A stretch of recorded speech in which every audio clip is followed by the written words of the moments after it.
This is the Bahamas Tonight, the Northern Edition. Good evening, all. I'm Shashina Rule. As always, it is so great to have you with us.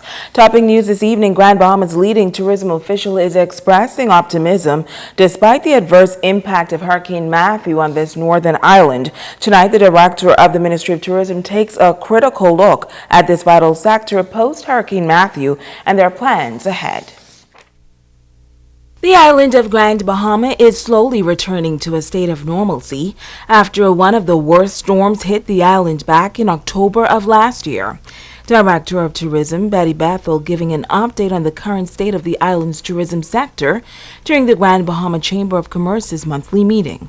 The 276-room Viva Fortuna All-Inclusive reopened on schedule, better than before, with a $4 million upgrade.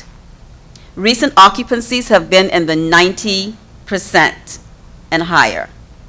Viva is expecting the Alpator Italian charter to return in June, and that will keep its occupancies high well into September, the duration of the Italian charter program. The 198-room Lighthouse Point is open and has been experiencing sold-out dates and will continue with the arrival of Faith Fest, which comes in today. As you can see, the 186-room Pelican Bay Hotel and Suites is open and proposing future upgrades that would include gutting of their rooms. And she says that's not all. The 118-room Castaways is open, having completed its repairs.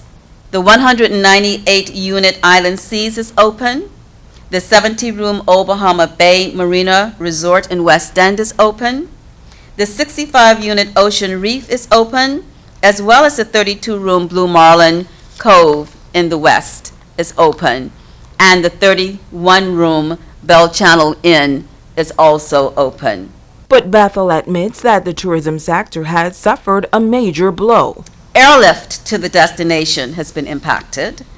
We have lost the bulk of our winter program from Canada, representing 9 gateways, and we are now left with Toronto and Montreal. The local tourism team, she says, is working hard as the local tourism executive shares one of their marketing strategies. Bethel is confident that the island will return to its former glory days. We should seek to return to the 4,000-room level where we were during the 2000 to 2002 Renaissance period. During that time, Grand Bahamas air arrivals stood at 300,000 plus. That's the benchmark that we're aiming for. Well, Grand Bahamas tourism sector to get a boost this week as hundreds of delegates from around the world are on island for 2 separate religious conferences. Gathering of the Saints will open this evening at a call to holiness, AGAPE Household of Faith in Pioneers Loop. Apostle Anthony and Ann Grant are the host pastors. We believe that the impartation that our delegates will receive during this conference they will be able to take back to their countries and really see the ministry grow at leaps and bounds. This gathering of the saints is really a supernatural move of God. We expect wonders, signs, deliverance, healing, restoration. We expect for this Grand Bahama to experience the shift based upon the power of God that is going to be moving, flowing throughout the length and breadth of this week. Well, visiting pastors are excited about the conclave. Meanwhile, Director of Religious Tourism at the Ministry of Tourism, Dwight Armbrister, says events such as the Gathering of the Saints are vital to our tourism industry. It is only the grace of God I am here among you. This is going to be a taste of what heaven is going to be like, gathering of the saints. We are going to believe for gathering of the saints when we would have left Grand Bahama, would have made the shift and the turn to the upward. And so we look forward to the great things that God will do while we are here. What I'm happy about is the fact that the government saw fit to put a plank in its mandate, its manifesto, to be able to focus on faith-based travelers coming to our country. Now, Gathering of the Saints opens at AGAPE Household of Faith in Pinehurst Loop this evening. Meanwhile, hundreds of delegates are also on island to attend Faith Fest, which begins tomorrow at the Grand Lucine Resort. Switching gears now, the crime situation in the country is a national concern, and the leading clergyman is calling for action in effectively addressing this vexing issue.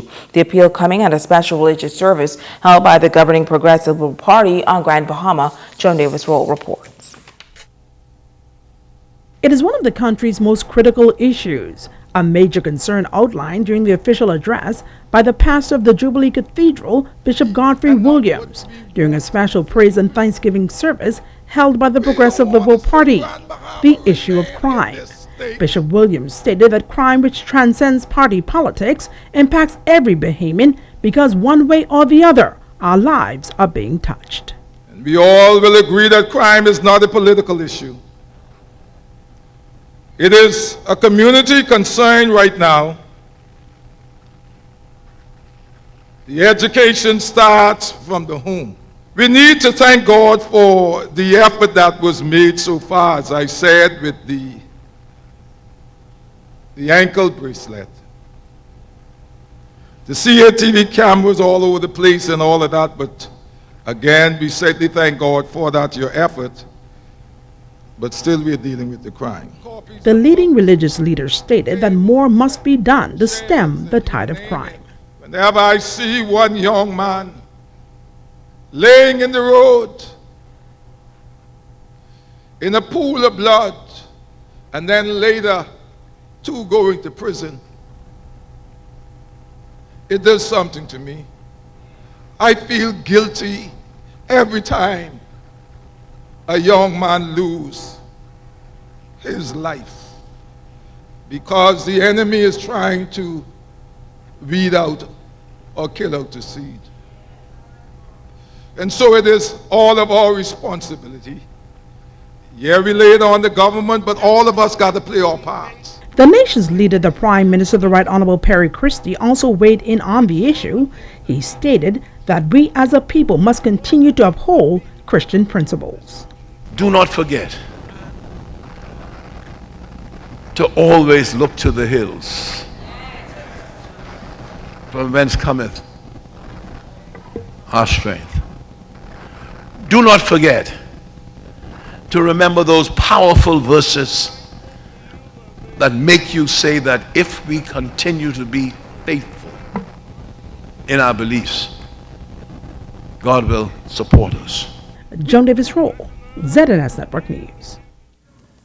The Free National Movement spending time in church on Sunday morning, members of the opposition party receiving their spiritual charge as their campaign intensifies in the lead up to the general election. Sabrina Brown has more. Officers, members, and supporters of the Free National Movement taking time out Sunday morning to celebrate the life and legacy of fallen leader, the late Sir Cecil Wallace Whitfield, during a worship service at the Pro-Cathedral of Christ the King.